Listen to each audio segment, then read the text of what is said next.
stubborn meat, aren't you? Time to burn you up from the roots.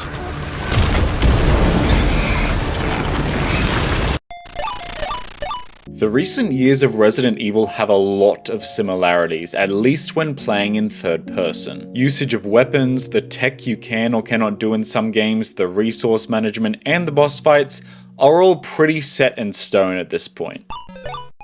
And, well, Frogger is Frogger. But the reason I'm telling you about these games is because playing Pragmata is kind of like playing both of them at the same time. When Hugh and Diana are in combat, Hugh shoots and Diana hacks. Once you begin a hack, a minigame-like thing pops up and you have to get from your starting square to the green one, which makes enemies vulnerable so you can actually do damage. Both in terms of combat and hacking, this game's depth goes absolutely crazy. For starters, while hacking, the movement around you does not stop. You have to shoot, dodge, cross your road, and think at the same time, and it is almost overwhelming, especially at first. But then you'll finally get a feel for it. It doesn't get easier, but you just get better and you get more options. You can pass through nodes that make enemies weaker for longer, or ones that make them overheat, find weapons that suit you and synergize with the abilities you choose. I mean, it's all great. There are tons of upgrades, mods, and special things that make the game more fun the more you play it,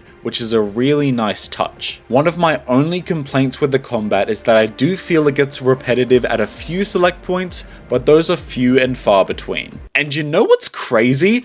I haven't even mentioned the story. First of all, you're in space, which was invented by Yoshiaki Koizumi in 2007 for my favorite game, so it's already huge amount of points. You're in a space station on the moon that 3D prints everything from weapons to bots to things that threaten Earth. Hugh gets separated from the outside world and is saved by this robot girl. DI03367. But that's too much of a mouthful, so instead he just calls her Diana. Diana? And this game follows them trying to contact and get back to Earth. While the story is great, it's also the perfect environment for the characters to be themselves, and for you to see what really makes them special. Both of them have these big and little moments and conversations that make them relatable, and the more you explore and look for collectibles in areas outside just the main story, the more the layers of their personalities are revealed to you. Hey, Hugh! Cat! You okay? Not hurt, are you? Nice pass, kiddo. Hugh, can I go outside to play sometime? Are you crazy? Going out by yourself is asking for trouble.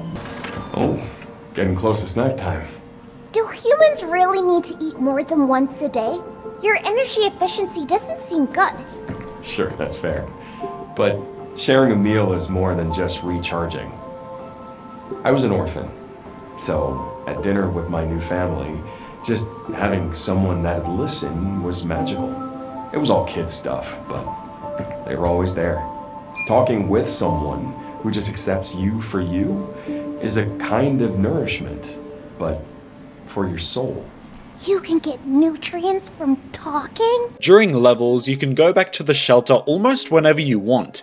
This is the base for everything, and it also has a training simulator mode that's actually useful. In a lot of games, the training mode teaches you stuff you already know with no real incentive to go through it. In Pragmata, you're awarded collectibles for meeting different clear conditions, and while none that I played were too hard, they're all pretty satisfying and give you a reason to play them. While the game is set on the moon, there are a lot of areas which aim to mimic places on Earth, which, if you pay attention to the tidbits of information around the Cradle, makes a lot of sense. These set pieces allow for some cute moments between Hugh and Diana and allow them to talk about Earth without needing to be there. Also, these moments will make you cry all kinds of tears.